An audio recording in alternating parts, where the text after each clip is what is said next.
But let me not fast forward, but okay, actually, let me first find out what happened to you after Kweli. After Kweli, I came back to AGRA.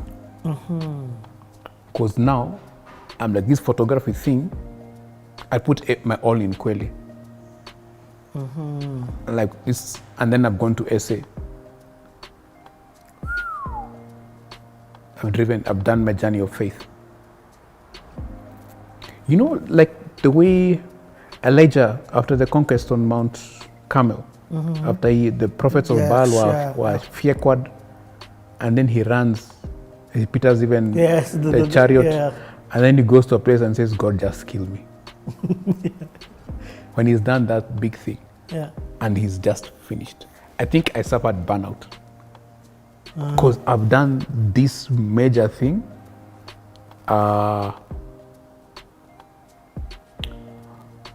Photography wasn't bringing in the income that I wanted. That must have been hard as a creative. Oh yeah, it was tough. It was tough. I did get a couple of gigs here and there. I continued doing the concerts. But again, the concerts, it wasn't for revenue. Being paid. It wasn't a revenue. It was for portfolio. Thing. It was for portfolio. But I'm still glad that I did it. Yeah. Because that thing of being able, without knowing it, I was documenting Kenya's live music scene.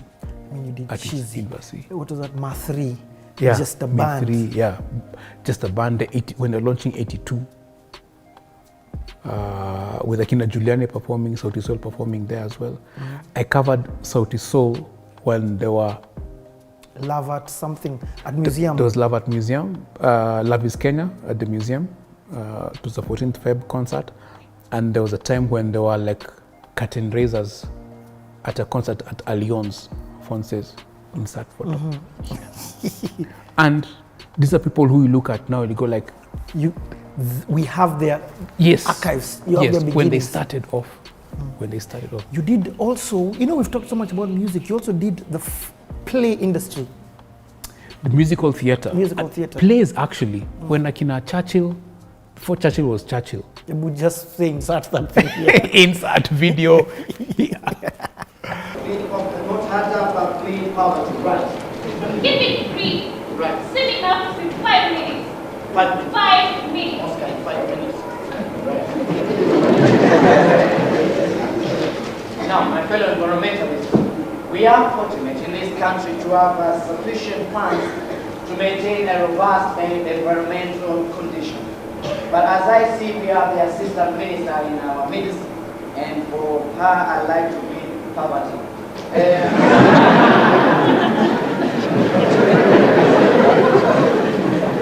Yes, although I must be brief, really, I must compliment the government on works.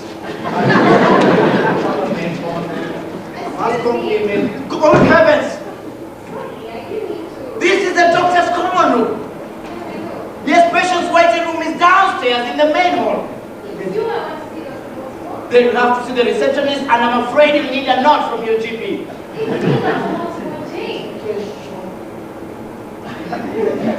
Jane. Good heavens. Nice days. Oh yes, good. Welcome, heavens. And you don't look a day older. Well, not more than a day. And you are always the prettiest in the world. Nonsense. You are prettiest. And as far as I was concerned, the most efficient. Now stay, please. I don't do what we did with all the other masters. Now stay, Jane, I'm a very happily married man. Yes, I was and still am. Anyway, to the best of my... So, and this was now from my friends from Heartstrings. And I got to meet them in college. Because in college we had an association called Association of Young Fine Artists. And we were just taking our art to another level, to now doing it on stage as well. And there was a group called Falaki Arts that was headed by Erastus Owor, rest in peace.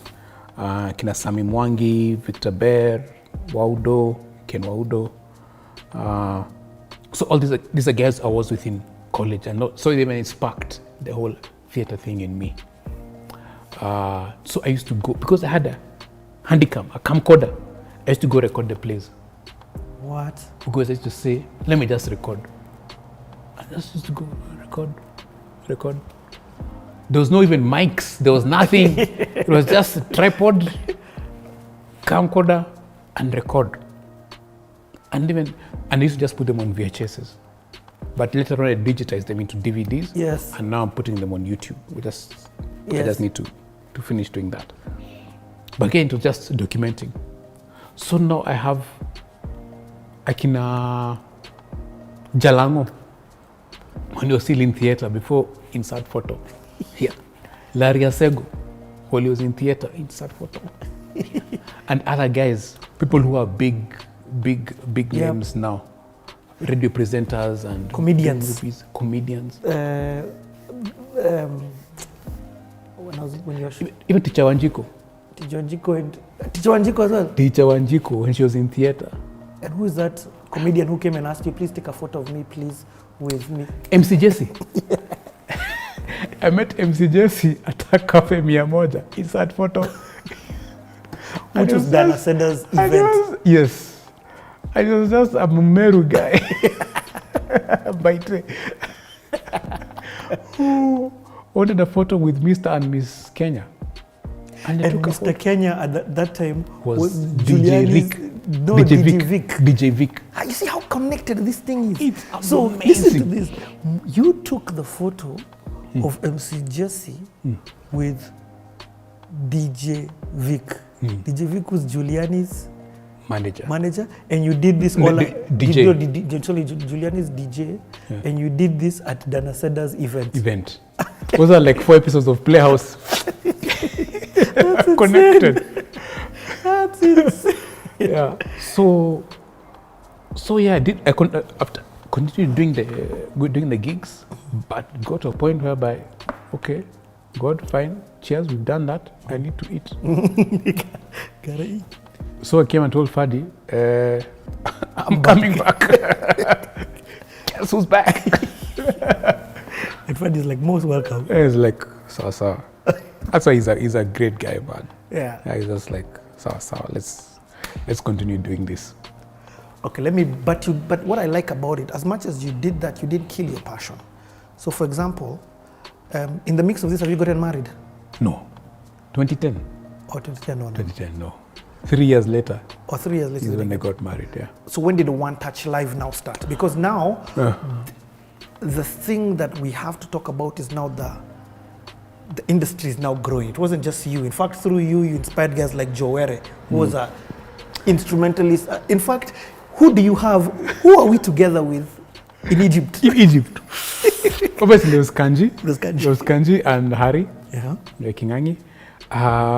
So Milele? Half of Milele was there? Milele. It's Kaima there?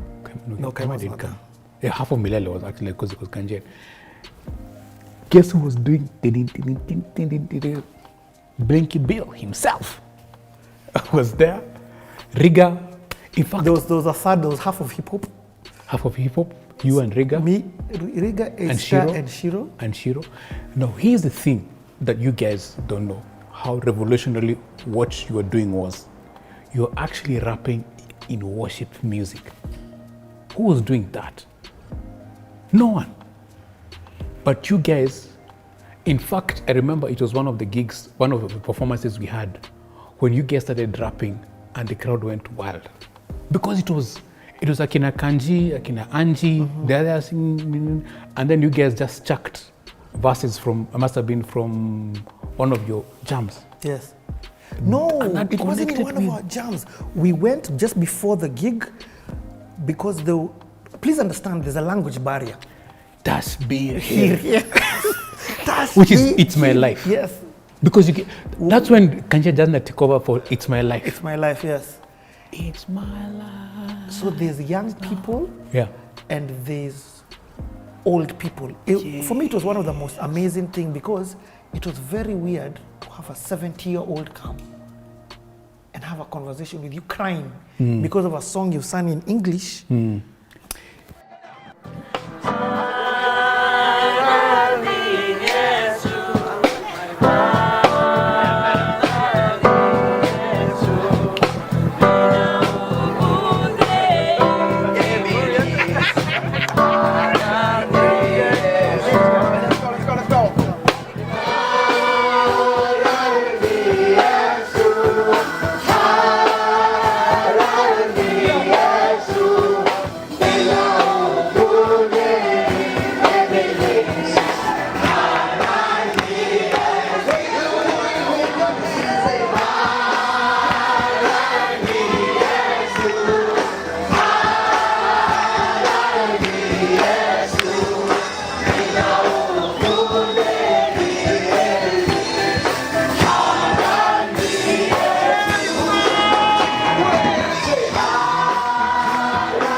Just to kind of close your eyes and say this prayer. Say, Dear Lord, تعال قول يا رب dear Jesus, يا يسوعي I come before you يا رب أنا بأتي إليك in need باحتياج of freedom. الحرية. I thank you أنا بشكرك يا رب that you set me free. إنك النهاردة يا رب أطلقتني حر. I thank you يا رب بشكرك that you forgive my sins. إنك أنت يا رب غفرت كل خطاياي. Jesus, يا رب يسوع I want to accept your freedom النهاردة عايزة أقبل الحرية this afternoon. في الوقت ده يا رب. Like, yani, we're not too sure what God did, but He did something incredible. Like, I think we were the fourth song into our concert, and you know, God just decided to do something else, and I don't think I've ever seen people hungry for God like this. You know, I think it makes me just reflect on the freedoms that we have in Kenya. And just realize that, you know, there's some people who God is everything they have. That was powerful, man. It was energetic, it was fun, it was appreciated, it was real, It was real and nice stuff. And then that last session, was definitely one of the most powerful things I've ever seen in my life. Without a doubt. I've never seen such guys hungry for God. I think a lot of people just don't go with the message, but that was powerful. Manze, God so checked in. Yeah, that's all I can say. I think first I started seeing mamas with babies coming down, and then the tap, the tears started flowing, and then with not any. I don't know. I don't even have words. It was quite, Guys. Thank you. It was quite amazing how even a language barrier can be broken when you're praising God. That I think has been the heaviest thing throughout the whole couple of days. But today it's like it didn't matter. There was some translation going on, but at the same time people had that freedom, that spirit of worship that just checked in. So, and the stage is quite something. So that was kind of geared to, you know. You know, that's Holy Spirit doesn't do languages. Yeah. In fact, for a few moments, guys getting saved, people coming to Christ from a song that has been sung in the language they did not understand. and these are people who are, well, I'm 25, 26 at that time. A guy who's like 3 times your age. It's coming. It's coming to you. A lady. I remember. And they're coming so many. You get confused. And you have no translator. Yes. So it's now you and the person. and you just pray. Yeah. And here's the thing: the church, so the glad church, you documented the this. church is so oppressed in Egypt. The Christianity is so oppressed in Egypt. Getting into this festival, You had to show your IDs. our passports had to be checked because in Egypt, I think they have their religion. Yes. No, us were lucky because we are the foreigners, Yeah. but the locals could not enter because the IDs have, are you Christian or Muslim? Or Muslim. Yeah. If you're a Muslim, you couldn't go into this festival. Yet some Muslims somehow managed to sneak in. I don't know how. But girls have gone, and it's coming to me now. We taught them reckless abandon in worship. Yeah. Because imagine these guys from Kenya have come and they're jumping on stage Yep. to when praising God. And for them, they're just used to. And this is the thing that I can't be. You know, we landed in Egypt. Me and Riga were stopped. Everyone else passed. An hour later, we're let out. At the And airport. we're landing around 10 p.m. Yeah. And in our heads, we are driving for 2 kilometers. Homie. Dude. It's like arriving in Nairobi and you're driving to Kisumu. But nobody told us. Nobody told me. Us guys are like, we're in Egypt. So we arrive, we drive, and then now we go to the venue. And the venue is this massive recreational center, and that happens. Morning, we do all that stuff, and then next time, we're driving to Mombasa from Kisumu. Yeah. Driving at 180 kilometers. That guy was stepping on it. But that's what I'm saying. So we experienced the fullness of Egypt. We literally drove like to Shags. And then finished that. Again, we Cairo. Now we're in the heart of the city. Yeah. It was the most, it's, say, we just say that word of yours. Insert video. Insert video. Here. Just watch this.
You get that festival was huge. It was. And what it did, I think even now for us, we got to see, for me, I got to see that there are many things we take for granted in Kenya, like freedom of worship. Like we're being told of this church, Castle El Deborah Church, which was the highest building in that area of town. But because the government is Muslim government, they can't accept a church to be the tallest building. They added floors to a government building which was next, so that it can dwarf the church. That's the things we take for granted in Kenya, by the way. That you can actually just go hold a crusade, whether Christian or Muslim or Hindu, and nobody will ask you. Yeah. So now, the reason why we brought up that whole thing, because there were so many people there in that group who've gone and flourished. Yes. Was Mwangi was not there. But then what happened after that was One Touch Live now. Now, One Touch actually stumbled upon, excuse me, I think Mutua was the first member of One Touch. No. Okay. One of the first members of One Touch stumbled upon. And I remember finding a guy called Truth Slinger on Twitter and sending him a message, can you please give me Mutua Maleka's number?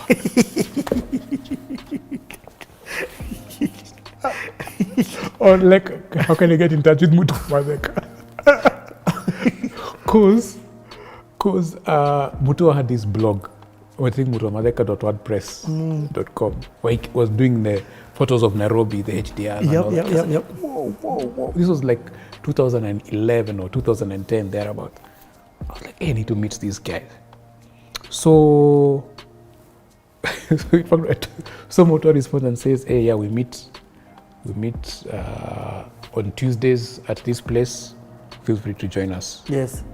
Which was now at Bishop's Garden Towers at Michael Katetei and Naomi Katetei's parents' company, office rather. We used to meet there it used to be on Tuesdays, yeah. And it didn't even have a name. It was just the shooters or something, or the filmmaker or something. And it's these guys who are mostly from ICC. It's actually guys from ICC who had done like some photography together, guys that done music together, and they used to just meet. Now digital cameras are becoming readily available. Guys are meeting to teach each other. There was no YouTube tutorials then, so the only way you'd learn is actually now through mentoring. This meets. Yeah. So that's what we did. So I met them, and it was being held in Arete. Like, oh. It's the Mwarv. Zile picha za Flickr. Hey, this is the guy. My concert. I mean, I see myself as a kawaida guy. Like, you know, I'm not thinking it's anything big. It's like, hey, it's Mwarv, hey. Met Akina Steve Kitots. Yeah. Met other people who now are no longer in One Touch. Yeah. Like, hey, nice. Hey, essay, hey, how was it? Like, you know, like, so, I'm still struggling, just like the rest of you. I'm not that big. Flickr is big, but yeah. So now from then we decided. Guess I'd done a lot of like shoots. We used to do just different shoots within Nairobi. But we're like, let's go out. Let's tour. Let's visit Kenya. Go see what Kenya is all about.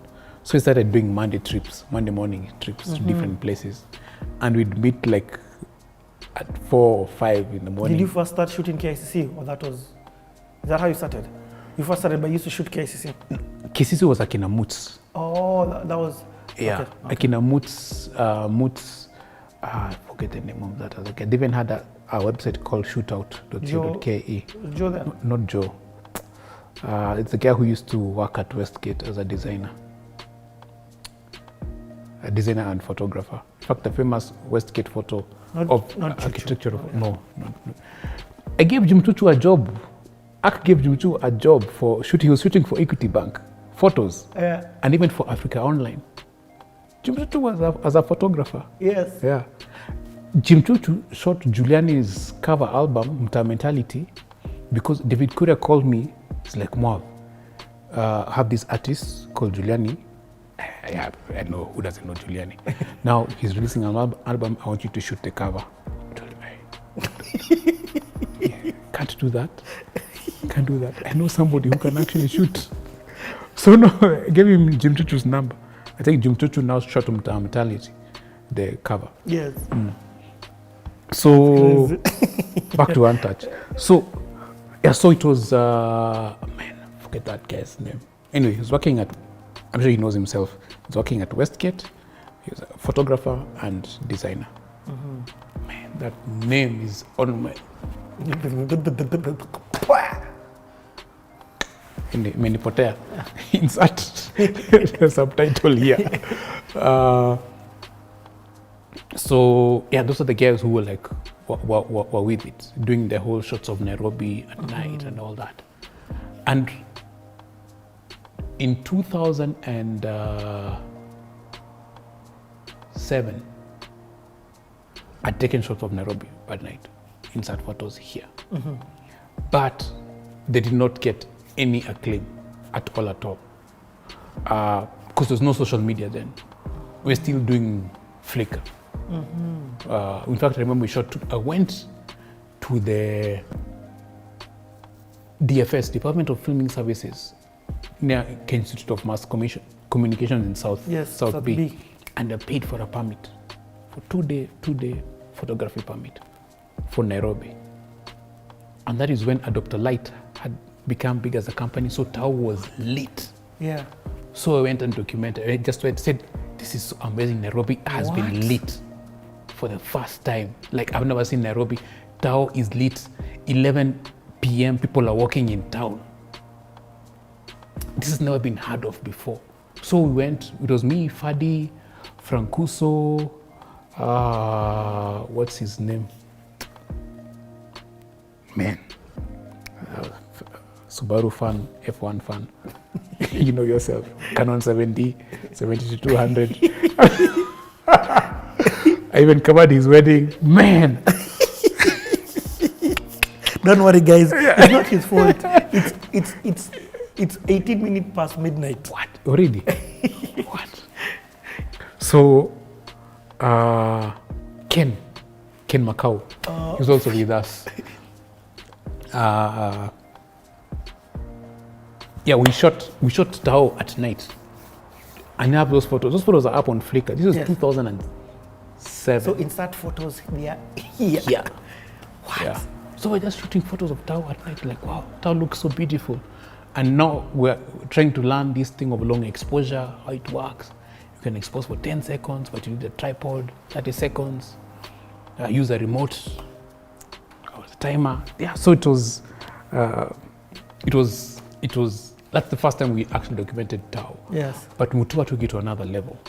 Yeah. Yeah. Because it gave the aerial perspective. Give now from KICC and shooting the sunsets. And even just the streets, the long exposures and all that. And of course now there was social media. Using the power of social media. And by then now Twitter was big. Twitter was growing. Yeah. Facebook was also now growing. It was big.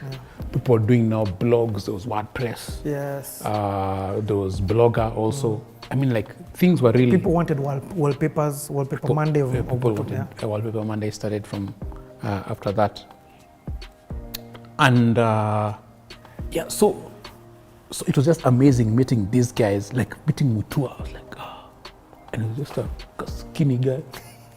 Kumbi is the same guy of 501. Yes. He's the Karapa. Architect. Insert video here. Yeah, so we decided now, instead of just shooting within Nairobi, let's go out. So we started doing places like Thika, Magadi, places you could actually now drive just one day, Elementaita. And then now, we used to do it every Monday. Okay, every Monday? Every Monday. We used to do a trip every Monday. And this we put our finances together, 20. We go. Guys are shooting weddings over the weekend. Monday, road trip. Yes. We just go wherever we need and then come back. So it ended up being like a therapy for people in the offices. Because like Monday blues. Do you know who I was working with at that time? Kevin Shani. Sanare, yes. So yes, Washamba Unlimited. Washamba Unlimited, but this time now he was at AMP. Yeah. Small world. Small world. Tiny. Yeah. Yeah. So that's what now One Touch was. It was this therapeutical place for just putting stuff on social media. That's now gets people to now look at their country in a different perspective. Because obviously, in the office on Monday you've had a great weekend, but now there's this stuff. Office bosses, colleagues on your neck, on your case. You're looking for some sort of like therapy. So we gave guys basically therapy online and also give them a different perspective of their country. Oh, nice. So give people, like there's all these negatives. It's not just Mombasa to go to holiday. Yeah. Or there's beauty in Kajiado. Yes. There's beauty in anywhere. Yes. Anywhere in Kenya you can find beauty spots. I remember I liked what you guys did with Hell's Gates. Yeah. Okay, so let me ask you now. You know, we can vibe about this photography thing and I'm not trying to skip the whole story, but I'm trying to say where we at right now. Instagram. Oh, actually, no. Let's talk about the change with Instagram. Because Instagram was huge. Suddenly everybody became Because of filters. Everybody Everyone has became a become photographer because of yes. filters. In fact, yeah, as a nice parting shot, I'd like your thoughts on Instagram, but then also photography in a digital age. Do you know what I mean? Does that mean now suddenly I'm a photographer? I think everybody is. So long as you have a camera on your device, on your handheld device, phone, tablet, nowadays even desktops have, you are a photographer. I think what makes a difference is what do you do with those photos, or what story do you tell with those photos? Because that's what sets people apart. Somebody will take a selfie and get 1 million likes, but little interaction from that. So it's just like, oh, it gives you that dopamine effect. In fact, there's a Netflix docu called American Meme. Yes, I saw that. It's insane. Yeah. So, yeah, everyone is a photographer. What makes us different is what story are you telling with your photos? Is it going to build or destroy? Is it going to glorify or tear down? That's the difference. There's no difference between Peter McKinnon and myself. But there's something he's been able to do with his photography that I've not been able to do. There's also something I've been able to do with my photography that he has not.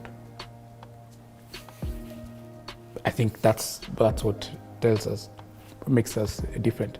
And there's a perspective one photographer will give you about a subject that another photographer will not. Like if you give, say, Jowere and myself an assignment to shoot this office, there's something that Jowere will bring out that I will not. And it's because he has a way of telling his stories. The very same way people have different voices when speaking. Even when it comes to photography, you have your photography voice, which will be now different from somebody else. Even if you're twins, it can't be the same. Somebody might try to mimic what somebody else is doing, but it can't be the same. It's not an original, it will always be a copy. It's the very same way guys imitate Obama or somebody else. Exactly. You are not the Obama. You will never be Obama better than Obama. Yes. So what is it about you that you think you found?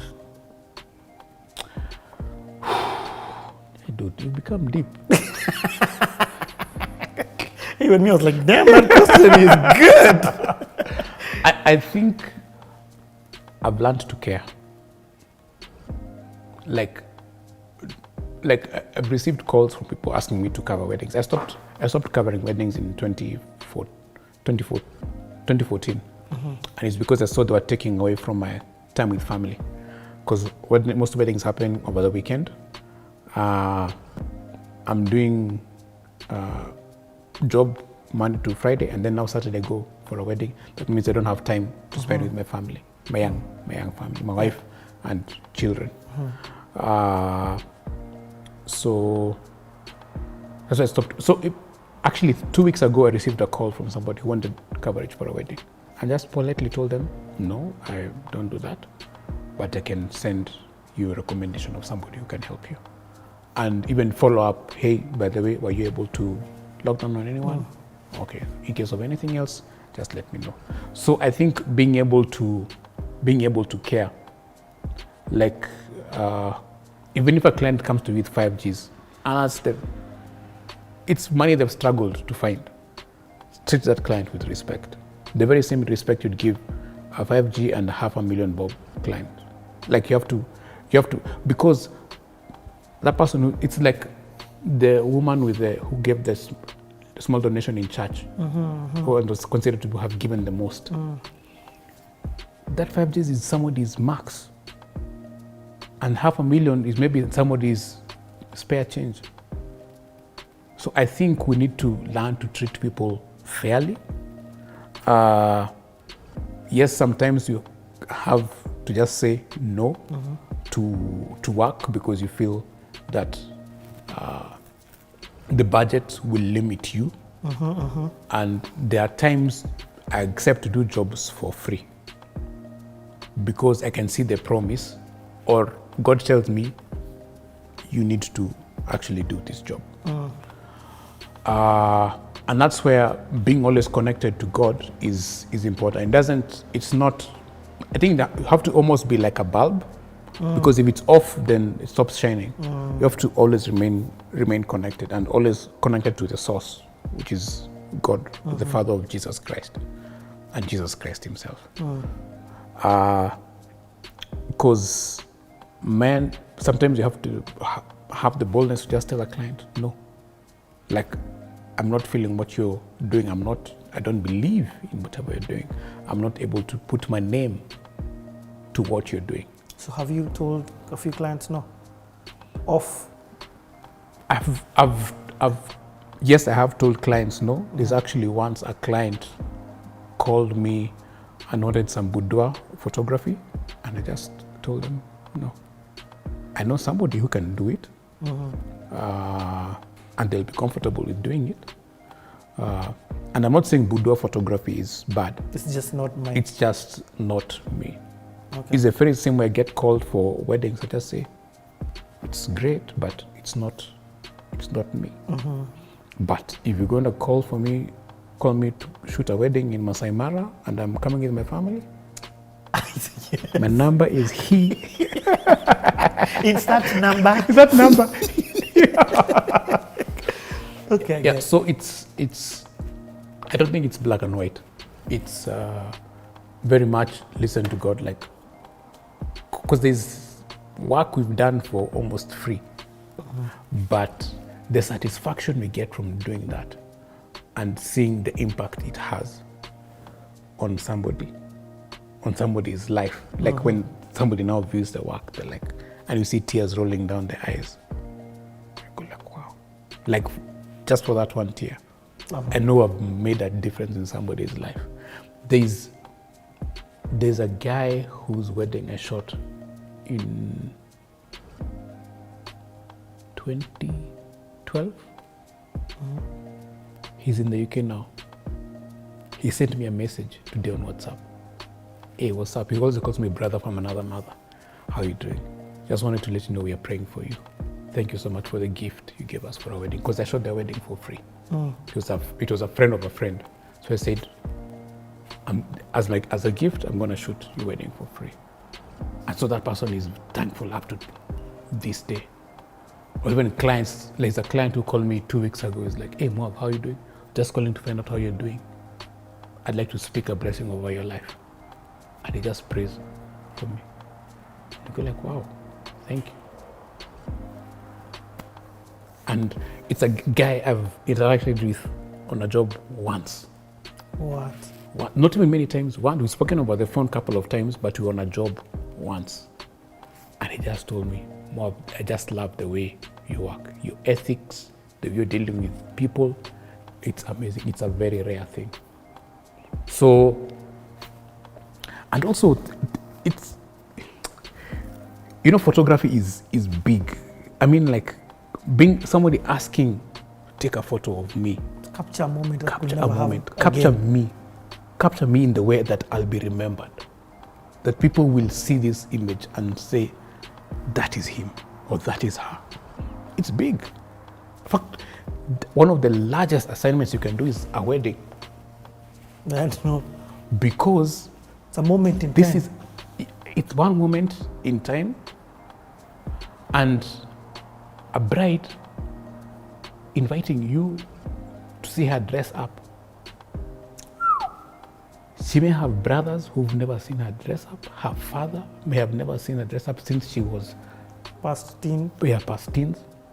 But says, come, see me dress up, see me look my best for my man.